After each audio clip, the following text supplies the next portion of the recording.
Shri Sai Ram, offering my humble pranams at the lotus feet of Bhagwan Shri Sathya Sai Baba. Today we are going to see the 9th story in the series of Oka Chinna Katha. The title of the story is Excess Wealth Can Change One's Quality.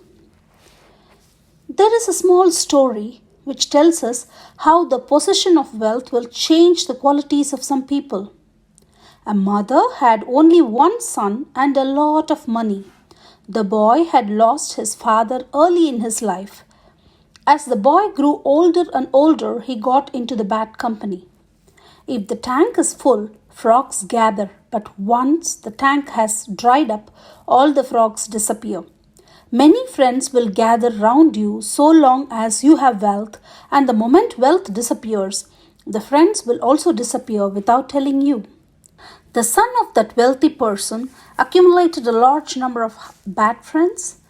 He used to go to the mother day after day and demand large sums of money, with the result that the mother's affection towards the boy began diminishing and she developed positive hatred towards the boy. As days went on, the boy lost all the attachment to the mother. She thought that it's much better that such a son who brings down the honor and reputation of the parents dies rather than lives, and therefore she worked out a plan one day.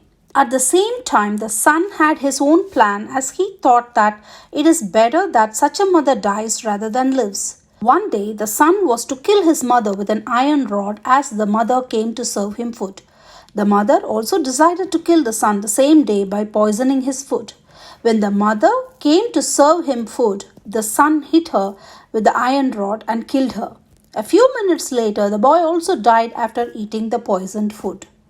The moral of the story is the excess wealth, the excess money can change one's quality. To understand, we should start asking, what is wealth? An abundance of valuable possessions or money. It is much more than just money. Wealth is not always being rich. Wealth involves a bunch of things, including money, happiness, time, health, attitude, relationships, lifestyle, peace of mind, and any other thing you desire for what you view as a successful life. What are the 16 types of wealth? The 16 types of wealth are education, knowledge, longevity, dexterity, youth, valor, respect, gold, wealth or money, fame, land, good progeny, good surroundings, good health, perseverance, and success. What is money? Let us see the one of the most important type of wealth, money. Money is an economic unit that functions as a recognized medium of exchange for transactional purposes in an economy. Money originates in the form of a commodity having a physical property to be adopted by market participants as a medium of exchange. Now, money is referred to as currency. The current value of currency is not necessarily derived from the materials used to produce the coin. Instead, value is derived from the willingness to agree to a displayed value and rely on it for use in future transactions. Why is money an important type of wealth? Money allows us to meet our basic needs to buy food and shelter and pay for health care. Meeting these needs is essential, and if we don't have enough money to do so, our personal well-being and the well-being of the community as a whole greatly suffer. Money provides security and control of our lives. Is money alone sufficient for the happiness? The pursuit of money as an end in itself is making people greedy and commercial-minded. Modern man is concerned very much about the depreciation of currency, be it rupee, pound, or dollar. However, it should be remembered that men are more valuable than all the wealth of the world. Money is required, but it should be within reasonable limits. Money should be put to good use and it should be never misused in any manner. Excess greed for money can cause problems such as money can isolate people, More income may mean more stress and less fun. Materialism can make people unhappy. In a sense, economics and wealth dynamics are all about money. Money is a great magnet and few can resist its attraction. And the powerful attractor that money is, it tends to draw people into the world and got them hooked. Money keeps the attention of such people rooted very much to the world. With all this preoccupation of money, people lose sight of God and often with it the quality of goodness and purpose of life. Why is man attracted to money alone out of all that other types of wealth? It is all due to the mind. As Swami says, the mind of man either make him look towards the world or inwards. If it looks outwards, then it easily succumbs to the attraction that the world provides as plenty. Man is then deluded into thinking that money is the royal road to all happiness. In the modern day world, why is wealth equal to money? Money being at the heart of the manufacture, trade, business, commerce, etc., is necessarily the engine of every conceivable economic system.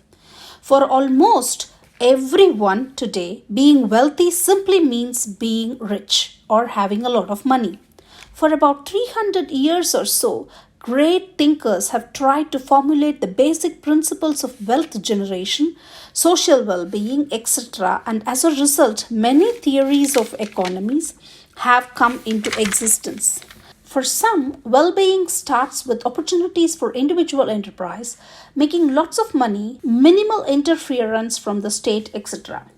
This has led to the capitalist system of economy, which is in recent time has soared into the concept of absolute free market economy come globalization. Communism and scientific socialism were also adapted, but currently the free market philosophy with the icing of globalization added to it is the dominant survivor, actively peddled by those who stand to gain much by it. Today, there is a lot of hype about the glory of the globalization and the free market economy. But are they really the roaring successes they are claimed to be? People who are successful glorify them, and people who are left out have a different story to tell. Corporations exist in the midst of society, and what happens to society eventually makes an impact on everyone, including industry, business, and finance. Thus, the business sector cannot clinically exclude from its consideration the public who are stakeholders. Where the human race is concerned, everyone is a stakeholder. Swami says it is time to move away from socio-economic philosophies that focus on profits for a few to a philosophy that is wedded to the well-being of all. Currently, there is too much importance given to individual and corporate enterprise and very little, if at all, to the society. Swami says that without self-control, and we stress the prefix self, the human mind would inevitably tend to seek self-advantage and focus entirely on the short term. This may appear to be very rewarding, but the advantage that seems to occur are illusory. How can we avoid the wealth affecting our quality or behavior? As Swami says, human existence is enveloped in infatuation, often with money, we might add. The individual must conduct himself or herself in such a manner that it is not harmful to the society, does not disturb nature, and is in harmony with God. That is to say, that one must always act in full consonance with one's intrinsic divine nature. History has shown that society moves forward through harmonious cooperation, which is why the Vedas extol cooperation. It is only when you experience others' suffering as your own that human value is manifested. Money is only a tool. It will take you wherever you want, but it will not replace you as the driver. These are the wordings from Ayn Rand. To understand money is a tool and not an end in itself. Though money is a great magnet, we have to still have the values by connecting to the divine nature and give importance to the society rather than the individual benefits. How mindless pursuit of wealth could make humans blind to the truth. The golden formula, as suggested by Chanakya, is householders must not spend in excess of their incomes. The golden formula is 25% of the income to be spent on the personal needs, 25% given away in charity, 25% for public and social causes, and 25% to be saved for future needs and exigencies, natural calamities, disasters, etc. So in this manner, we will try to have a balance with money and our personality. Today, we have seen the story Excess Wealth Can Change One's Quality and also its inner significance by understanding the following questions. What is wealth? What are the 16 types of wealth? What is money? Why is money an important type of wealth? Is money alone sufficient for happiness? Why is man attracted to money alone? Why is wealth equal to money for modern man? How can we avoid wealth affecting our behavior or quality? Hope you enjoyed today's session and also understand how we can avoid wealth affecting our behavior or quality. Next week, let us see another story and enjoy its inner significance. Until then, Sai Ram.